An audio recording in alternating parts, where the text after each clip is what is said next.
Hello to my beautiful Capricorns. This is Dr. Leona coming in for your New Year, New You reading the first week of January 2024. I can't believe we're already at that space where we're putting up these videos, guys. Wow, I'm excited for us all. It's going to be a great new year. Happy New Year to one and all. Let's see what's in store for my beautiful Capricorns. Of course, you are that 10th house ruled by Saturn. So, Saturn right now in Vedic astrology, I know in tropical it's considered a Pisces, but I don't know why we want that. Let's keep it in Aquarius as long as possible. It's always 24 degrees behind there because of the calculations that we use, which correspond to the calculations astronomers use as well. So, okay, let's see what's happening for you in that 10th house, my beautiful Capricorns. I think there's going to be some new career things that are going to open up for you for sure. With all of that work energy that you have, I've got 2 planets in Capricorn that are pretty important, okay? It actually has a lot to do with my purpose in this lifetime. Work, a lot of work. Work. So we have that Page of Swords there. There could be someone watching you. Someone could be coming towards you for some 8 of Arrows there. Wonderful energy. I love that. The 8 of Wands. That gives us a lot of I don't know, guys, what you thinking that means to you. This looks like someone's coming in for a booty call with this Knight of Cups. Uh-oh. What is the betrayal happening here? Okay, we got the 10 of Swords. I know that the light right now is making it a little tough. Sometimes when I open up the shades, it does that. Yeah, I'm sorry about that, guys. We have 8 of Wands, Knight of Cups here, and a 10 of Swords. So there's some kind of a feeling of betrayal, someone feeling betrayed here, someone making choices outside of a marriage. The truth about this could be coming out. Oh, Lordy. 8 of Wands and 10 of Pentacles. Somebody could be sending messages to the family. Okay, about this new love. Well, I have a few thoughts about this. Someone here doesn't want to hear about it, and I'm sorry. But there is a new love coming in 2024 for some of us, and that new love is going to be quite amazing. Star energy with the 6 of Wands, that is an energy of victory. This is going to be victorious, guys. I like that for 2024. Let's just stick with that. The truth about a marriage here. Someone's betrayed, though. That's when we look at it that way, that looks really great. But then we have to see this, too. There's a betrayal here, possibly an ending. And I think it has to do with somebody coming towards another person with love. Making choices outside of a marriage is right here. It's literally right here, guys. So that energy is there. This is leading to a new love. The betrayal is that this is what happens. Okay. People aren't going to like that I say this. I know that. I'm going to say it anyway because it's the truth. Aletheia. That's Greek for unaltered truth. Somebody recently came at me with that, and I was like, John 17:17.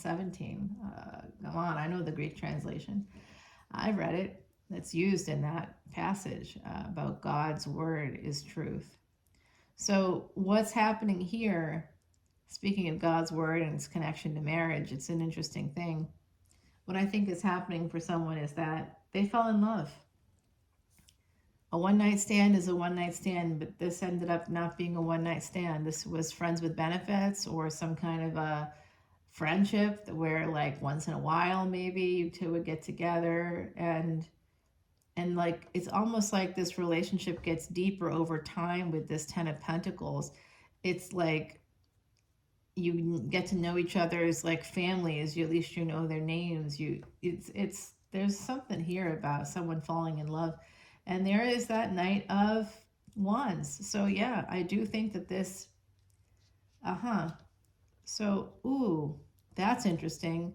The conflict that someone feels because they know that this is a betrayal. They know that the truth is that they're going to have to tell the truth at some point to change things. And there's a big change coming in. This is Saturn energy, a ruling planet, having to do with Aquarius, which is also ruled by Saturn, as well as Rahu, that north node of destiny, and Uranus. Both Rahu and Uranus are retrograde. Rahu's always retrograde. That north node always retrograde. South node always retrograde, obviously, as well. And they're called shadow planets or upagrahas in Sanskrit, guys. So those shadow planets, they got something to say. Rahu connected to Kali energy, Kala, the darkness. It happens to be in the darkness right now, which is Pisces energy. So here we have this really becoming this amazing relationship, guys. If you have a new love happening, connected to the past here, the choices of your past. Oh, that's heavy. Walking away from the past. Okay, wow. For a new lover situation. What's up? Oh, that's going to lead to a marriage. Someone wants to hear this, and you're getting, if this is a second marriage with the Sagittarius energy, that's where we find our second marriages in the 9th house here. So someone's going to get married again. Could be happening this year, could be starting this year, and I think it's probably going to happen for many people between 2025 and 2027. I just did a prediction video that I dropped on Patreon. Okay, so there is a transformation of this situation happening.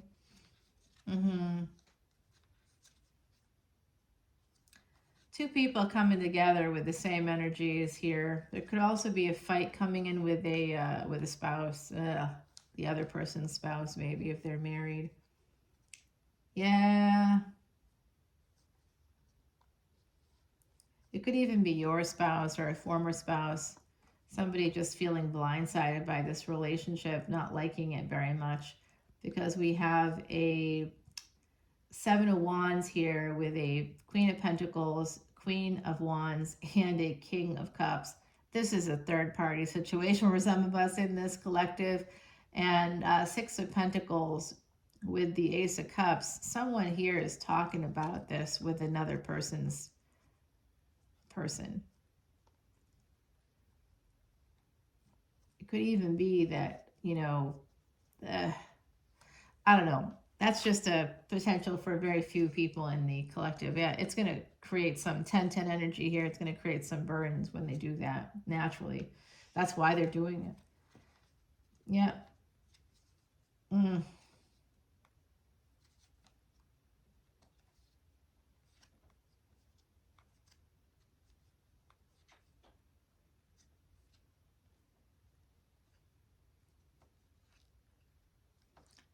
Well, it could manifest in a few different ways, guys. Someone here could tell their spouse about it, and then the spouse goes and tells the other person's person. I don't know. There's something here like that for someone in the collective. I'm going to give you a card here, an oracle card. It's the Bear and Cedar. This is about leadership, guys. So the bear, for me, if you look at bears, they almost look human in a way. I mean, I know that they're these big balls of fur, but they have these really sort of human traits to them. Amazing parents, really good moms. They care about their kids. They as much as an animal can without the opposable thumbs. I mean, on some level, if you look at a bear's paw, they actually have the ability to open jars and open doors and stuff. And that's part of why bears are so scary. To be honest, they're super fast as well, huge and fast. Have you ever seen a bear? Man, oh man, I never want to see a bear. When I'm on the trail, I've faced a wolf. Okay, I've been out on a trail, off trail, of course, and naturally, and in the dark, of course, because of my 8th house placements. I'm like, yay! Let's go in the dark in the woods. I love being in the dark in the woods. I really do. So of course I met a wolf, and that was not as scary as I would never have survived seeing a bear in the woods. I couldn't have. The wolf at least is like an intelligent animal that has some sense of honor to it, actually, believe it or not. The bears are just like, oh hey, food, I look at you coming right at me, awesome. One of my family members actually ended up, who is also a woods person, is in the woods quite a lot. They had forgotten their glasses at the campsite, and they were hiking, and they'd left everything, tied everything up in a bear bag, and left it all in a lean-to, and they were hiking And they were coming back to lean-to because they had to camp overnight with a rainstorm or something like that. But they forgot their glasses. Everybody else is going ahead and saying, all right, catch up to us.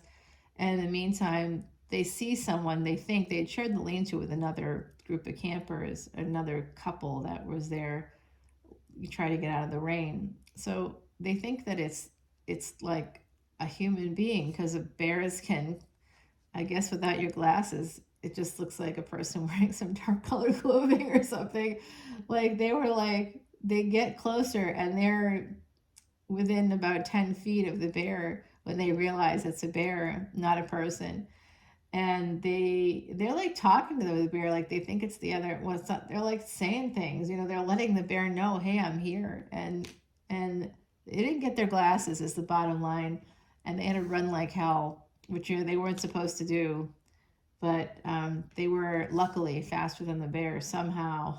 No idea how they did that. But man, yeah, bears scare the you-know-what out of me. So as I'm looking at this bear and the cedar, I'm thinking about someone going deep into the woods. And I think it has to do with this situation, this love situation. Someone could be going deep into this love situation, not realizing it, getting to know the other person, meeting up, having sex, having this relationship, maybe while still in another relationship or transitioning out of another one or whatever the circumstance might be. But it's like almost like they're deep in the woods. And then by the time they realize that they're close to this bear, it's a little too late. And it's upon them, this love is upon them. I see the bear as like the love that it's something that they're like excited to be a part of, but at the same time, they're also sort of terrified because it's not something that they were wittingly going towards. Most of us, if you're dating with intention, one way or another. It's the intention might be to just get laid. I don't know. It's up to you. But this person, whoever it is like, sort of unwittingly going towards this bear. They're not seeing it clearly. They're deep in the woods and they don't see clearly. Maybe as a result of that, they're just sort of like living in the moment and thinking about what they want in the moment and not thinking about how their feelings are increasing. And by the time they realize all this, they're going to have to, I think someone here is going to have to tell a partner at some point, yeah, I have to move forward with this other person, because it's just becoming clearer and clearer to this individual. As they get closer to the bear, basically they're realizing, oh, that's not a person, that's a bear. To me, that's the love that that they're approaching this space of love. It could also be territory, it could also be real estate, it could also be some kind of a job for someone. I do think that there's going to be some kind of a change in your job. Possibly here in the future, someone may be able to travel for work. There could be some kind of an offer that doesn't work out for you. And then at some point there will be an offer that you'll get in the future that will be exactly what you want. It could involve travel. You will be victorious. You're going to be victorious here. You're going to get your wish fulfillment. There is just going to be some burdens along the way, Cappy, because that's our energy, which is to keep pushing through, push. So my beautiful Capricorns, keep pushing. In 2024, I see some really good energy, whether it's love or business or money, real estate, whatever it is you're looking for. If you are willing to push to the burdens, you will get to the finish line. You will win. You will win. All right. High five, everybody. Love you guys. Come on over for the extended video on Patreon right now through January 1st. I'm dropping this before that. You will be able to get a free personal reading, but you have to come in before the 1st of the year. And you also get a gemstone and a bracelet. It's unisex and, adjustable, all that jazz. It's part of my way of saying thanks for all the support throughout the year. I give it to everybody at the beginning of the year. Even if you're a new Patreon subscriber, you have to be a paid member. There are free memberships, but you can't see anything. So you can join. I guess it's just a show of support, which is nice if you wish to do that. And if you want to donate, you can. All the information is below. Thanks, guys, so much. I will see you on the other side. Let's go to Patreon and we'll get this sorted out. Bye now.